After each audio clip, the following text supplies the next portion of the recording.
siang, perkenalkan saya Yusri Faika. Di sini saya akan menjelaskan tentang makronutrien dan mikronutrien.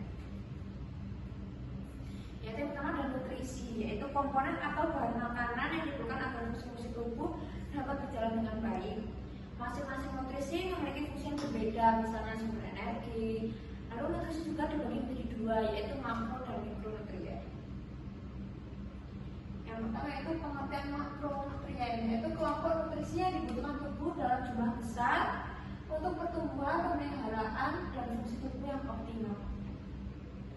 Selanjutnya ada fungsi makronutrien, yang pertama adalah sumber energi, yaitu yang menyediakan energi untuk menjaga fungsi tubuh dan beraktivitas. Dan kedua pembentukan otot, yaitu berperan dalam pembentukan otot dan jaringan dalam tubuh. Yang ketiga itu struktur sel, yaitu memberikan struktur pada sel. Yang terakhir yaitu daya tubuh, yaitu meningkatkan daya tubuh.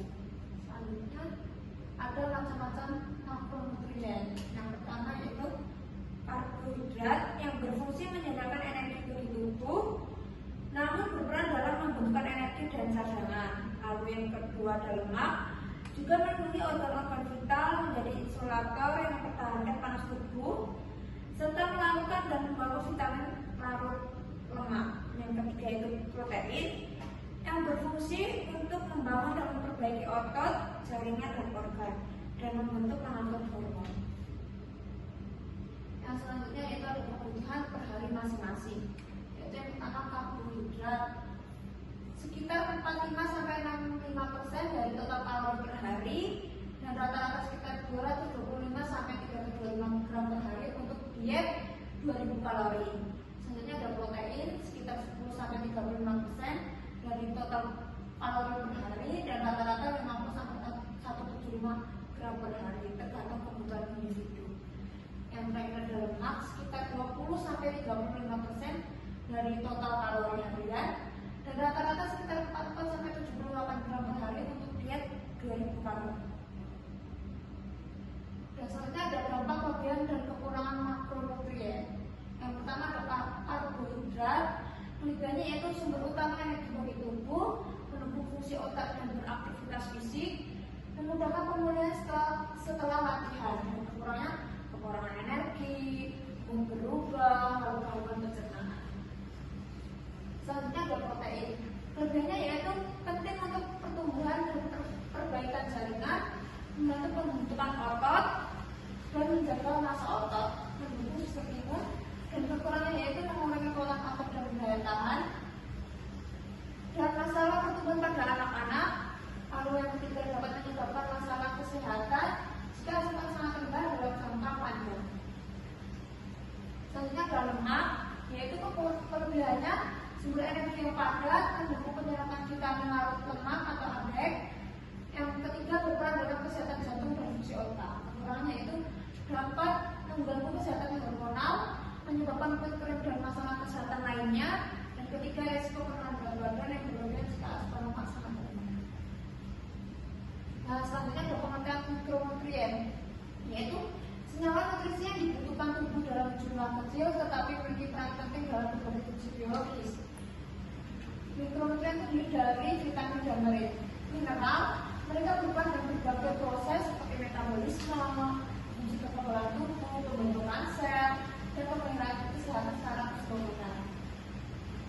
Selanjutnya ada fungsi makronutrien. Yang pertama memelihara kesehatan, misalnya mendukung sistem imun, kesehatan tulang dan fungsi sel. Yang kedua adalah metabolisme, yaitu berperan dalam proses pembentukan metabolisme energi dan sintesis DNA.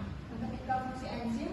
Banyak mikronutrien berfungsi sebagai faktor untuk enzim yang diperlukan dalam reaksi biokimia. Nah, ini ada macam-macam mikronutrien, yaitu ada vitamin B, vitamin A, B, C, D, E, K.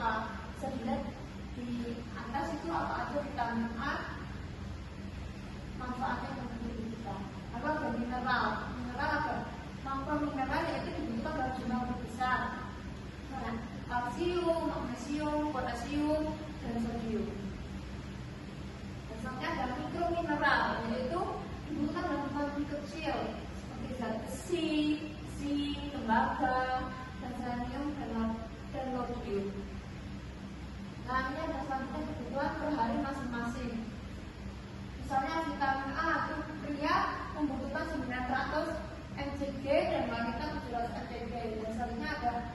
vitamin C, D, E, dan K.